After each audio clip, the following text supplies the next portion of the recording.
तो आज हम बात करेंगे क्लास 12th के अकाउंट्स का chapter 1 NPO non profit organisation का पार्ट 8।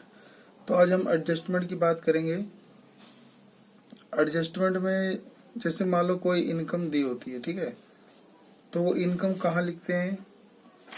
तो पहले तो वो इनकम कहाँ लिखते हैं, जैसे वो लिखा होगा कि अमाउंट रिसीव, उस इनकम के नाम से लिखा होगा कि इतने रुपए amount receive given, amount given in received debit side of repair and receipt and payment account। ठीक है, तो रिसिप्ट और पेमेंट अकाउंट के डेबिट साइड में यानी रिसिप्ट साइड में आपको इनकम दी होगी कि इतना पैसा आपको रिसीव हुआ। ठीक है, तो वो पैसा जो है अगर वो रिवेन्यू नेचर का हुआ तो वो रिवेन्यू नेचर का पैसा कहाँ जाएगा? इनकम एंड एक्सपेंडिचर अकाउंट में। ठीक है, नहीं तो वो कहाँ जाता? बैलेंस शीट में। ठीक है, अब मान लो वो इनकम और एक्सपेंडिचर के क्रेडिट साइड में वो गया, तो अब उस पर एडजस्टमेंट दी होगी, जैसे outstanding at the end of current year. ठीक है, तो करंट ईयर के मतलब करंट ईयर के एंड का आउटस्टैंडिंग है, कहेगा इतना रुपए बाकी है भी। ठीक है, आउटस्टैंडिंग मतलब बकाया है, अभी इतना इनकम अभी हमें साल के एंड में बाकी रह गया है लेना है। ठीक है, हमारी इनकम अभी बाकी रह गई है लेना, तो ये इनकम हमारी बाकी रह गई है, तो इसे हम ऐड करते हैं। ठीक है, क्यों ऐड करते हैं? क्योंकि ये हमारी इनकम है यानी असेट्स है, और इसे बैलेंस शीट में असेट्स में भी दिखाते हैं। तो इनकम और एक्सपेंडिचर में क्रेडिट साइड में इसको ऐड करना है, outstanding at the end of current year को, और साथ में बैलेंस शीट के एसेट साइड में दिखाना है। ठीक है, उस करंट ईयर के। ठीक है, उसी करंट ईयर का जो बनेगा उसमें आपको ऐड करना है। इसको समझने के लिए और दोबारा देखते हैं यहाँ पे। ऐसे एक लास्ट ईयर दे देगा जैसे 2009, और करंट ईयर कह देगा 2010, और ये कह देगा फॉलोइंग ईयर 2011। फिर आपसे कहेगा एक आउटस्टैंडिंग और एक एडवांस। ठीक है, और एक ओपनिंग स्टॉक क्लोजिंग स्टॉक ऐसे देगा। तो जैसे आउटस्टैंडिंग देगा तो आउटस्टैंडिंग एट द बिगिनिंग कह देगा, ये करंट ईयर है तो कह देगा outstanding at the beginning of the year. ठीक है, तो बिगिनिंग ऑफ द ईयर जो हो गया वो क्या हो गया, यानी वो लास्ट ईयर का एंड हो गया। ठीक है, तो हम कहें करंट ईयर का बिगिनिंग तो और लास्ट ईयर का एंड दोनों एक ही बात है। तो अगर दोनों को ध्यान से पढ़ोगे तो पता चलेगा कि ये आउटस्टैंडिंग जो है करंट ईयर के शुरुआत का है, तो ये आउटस्टैंडिंग पिछले साल का मतलब क्या है, तो पिछले साल से रिलेटेड है, तो इसलिए इसको माइनस कर देना है। और वही अगर कहेगा outstanding at the end of current year, ठीक है, तो करंट ईयर का कहेगा एंड में, तो चाहे वो तो एंड में कहेगा तो वो आपको इसमें करंट ईयर में ऐड करना है। ठीक है, आउटस्टैंडिंग पिछले साल आके ऐड होगा, और अगर इस साल का बिगिनिंग का दिया होगा तो पिछले साल में ये माइनस होगा। ठीक है, ऐसे अगर एडवांस देगा कि इतने रुपए एडवांस हैं at the beginning of the current year या end of the last year, advance कहेगा। ठीक है, एडवांस को प्रीपेड भी कह सकते हैं, अनएक्सपायर्ड भी कह सकते हैं। तो वो एडवांस होगा, तो करंट ईयर के अगर बिगिनिंग का देगा, ठीक है, तो ऐड करना है, और अगर एंड का देगा तो वो माइनस करना है, क्योंकि वो अगले साल से संबंधित है। ठीक है, ऐसी ओपनिंग स्टॉक है तो करंट ईयर का ओपनिंग स्टॉक दिया होगा तो ऐड करना, और करंट ईयर का अगर क्लोजिंग स्टॉक देगा तो वो माइनस करना है। ठीक है, आपको तो इतना ध्यान रखते हुए ऐसे आपको करना है। तो जैसे हम यहाँ पे कह रहे थे कि outstanding at the end of current year, ये आपका क्या है? इनकम है। तो इनकम कहाँ आता है? इनकम एंड एक्सपेंडिचर के क्रेडिट साइड, इनकम साइड में आता है। ठीक है, तो इनकम साइड में आता है, और outstanding at the end of current year हुआ तो आपको वो ऐड करना है, क्योंकि वो आपकी एसेट्स है करंट ईयर की। और अगर यूं लिखा आया outstanding at the end of last year, ठीक है, तो ये लास्ट ईयर आया यानी पिछले साल से संबंधित है, तो इसे आपको माइनस करना है। ठीक है, क्योंकि ये पिछले साल के एसेट्स है और पिछले साल के लास्ट ईयर के बैलेंस शीट में जाएगा। ठीक है, ये बैलेंस शीट लिखा है। फिर ऐसी advance at the end of current year, advance आपने ना एडवांस इनकम है वो भी करंट ईयर के एंड में, तो ये इस साल की इनकम तो यानी नहीं हुई, तो इसको माइनस कर देंगे, और ये हमारे ऊपर लायबिलिटी चढ़ गई, करंट ईयर में शो कर देंगे। करंट ईयर के बैलेंस शीट में लायबिलिटी साइड में इसे शो करना है। ऐसी advance at the end of last year कहेगा कि पिछले साल के एंड में आपने एडवांस लिया था तो वो इस साल की इनकम है, इसे ऐड करोगे, ठीक है।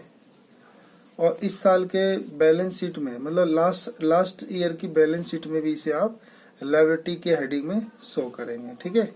क्योंकि ये लास्ट ईयर लिखा है तो लास्ट ईयर के बैलेंस शीट में जाएगा। करंट ईयर है तो करंट ईयर के बैलेंस शीट में, लास्ट ईयर है तो लास्ट ईयर के बैलेंस शीट में, करंट ईयर है तो करंट ईयर के बैलेंस शीट में, ठीक है। तो ये आपको नोट कर लेना है।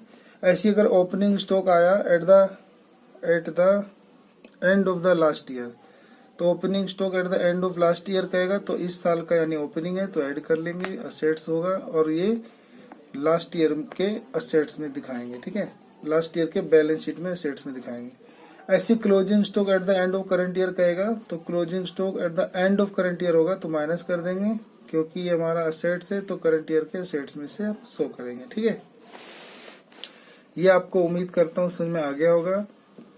यहाँ पे ये लास्ट ईयर है, ये करंट ईयर है, ये फॉलोइंग ईयर है। 2010 हमने करंट ईयर माना है तो आउटस्टैंडिंग ऐसा आता है कि आउटस्टैंडिंग बिगिनिंग तो वो माइनस करना है, आउटस्टैंडिंग एंड तो ऐड करना है।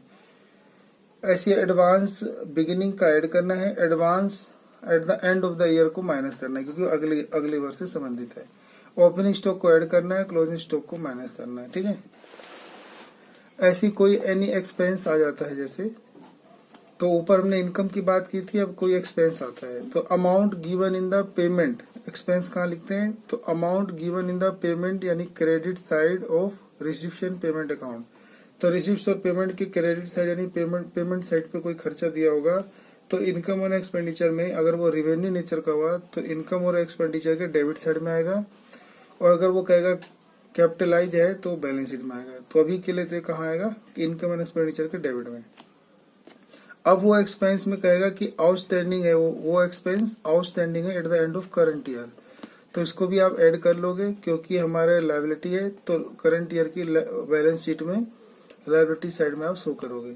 ऐसी outstanding at the end of last year कह देगा, ठीक है, तो उससे आप माइनस कर दोगे बिल्कुल सेम ऊपर वाले की तरह, और ये भी आपकी लायबिलिटी है और इसे लास्ट ईयर के बैलेंस शीट में शो कर दोगे। ऐसी advance at the end of current year है तो इससे आप माइनस कर दोगे सेम ऊपर वाले की तरह, और लेकिन ये यहाँ पे क्या है असेट्स है और ये करंट ईयर के असेट्स में बैलेंस शीट में आप शो करोगे।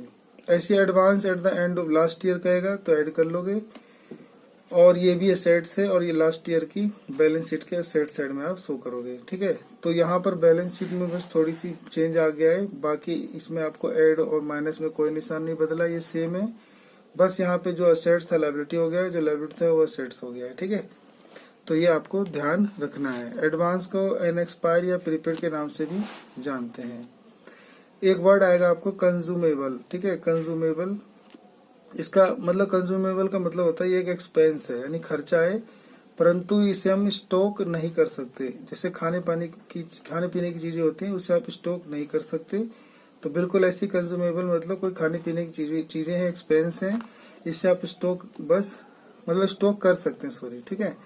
अब स्टॉक कर सकते हैं तो ये खाने पीने और स्टेशनरी के सामान होंगे। इसमें भी एडवांस आउटस्टैंडिंग मुश्किल ही होता है या हो भी सकता है, तो आप ध्यान देंगे कि इसका दो मेन चीज होती है, एक ओपनिंग और एक क्लोजिंग, ठीक है। तो जो ओपनिंग होता है वो आपको क्या करना होता है, तो ओपनिंग आपको ऐड करना होता है और क्लोजिंग आपको माइनस करना होता है, ठीक है, बैलेंस शीट में। आगे जब हम इसको कुछ सवालों में करेंगे तब तो वहां पे अच्छे से समझ में आएगा। फिर एक एडजस्टमेंट में रह जाता है डेप्रिसिएशन, ठीक है। तो डेप्रिसिएशन एक तरह का एक्सपेंस होता है, तो इसको आपको कहाँ दिखाना है, इनकम और एक्सपेंडिचर अकाउंट के मतलब डेबिट साइड एक्सपेंडिचर साइड में दिखाना है। और ये बैलेंस शीट में जो होगा, बैलेंस शीट में जो भी संबंधित असेट्स होगा तो उसके इनर कॉलम में डेप्रिसिएशन घटाने के बाद फिर आप बाहर वाले अमाउंट के कॉलम में से शो करेंगे, ठीक है, इस तरीके से करना है। तो इनकम और एक्सपेंडिचर अकाउंट में जो आप पढ़ोगे तो उसमें क्वेश्चन पढ़ के पहले जो भी एडजस्टमेंट दिए हैं उन पे आप निशान लगा लिया करोगे, और निशान वालों को जो है आपको ध्यान रखना है कि इनर कॉलम में लिखना है, फिर एडजस्टमेंट करना है। तो मान लो ये करंट ईयर है, ये लास्ट ईयर है, ये फॉलोइंग ईयर है, ठीक है। तो अगर करंट ईयर का जैसे आउटस्टैंडिंग होगा बिगिनिंग का तो माइनस करना है, एंड का होगा तो ऐड करना है। एडवांस अगर बिगिनिंग का होगा तो ऐड करना है, और अगर एंड का होगा तो माइनस करना है। स्टॉक अगर ओपनिंग होगा तो ऐड करना है, और स्टॉक अगर क्लोजिंग होगा तो करंट ईयर में से माइनस करना है। ठीक है। जब प्रश्न कुछ ना कहे, मतलब जब प्रश्न कुछ ना कहे तो and of the current year मान लेना है। कई बार क्वेश्चन पढ़ोगे तो आपको पता नहीं चलेगा कि ये मध्य किस ईयर के, तो उसे करंट ईयर का एंड मान लेंगे। ठीक है। तो कई बार क्या होता है कि बैलेंस बीडी दिया होता है, तो बैलेंस बीडी के बाद में जो भी मध्य लिखी होती है वो करंट ईयर से रिलेटेड होती है। ठीक है।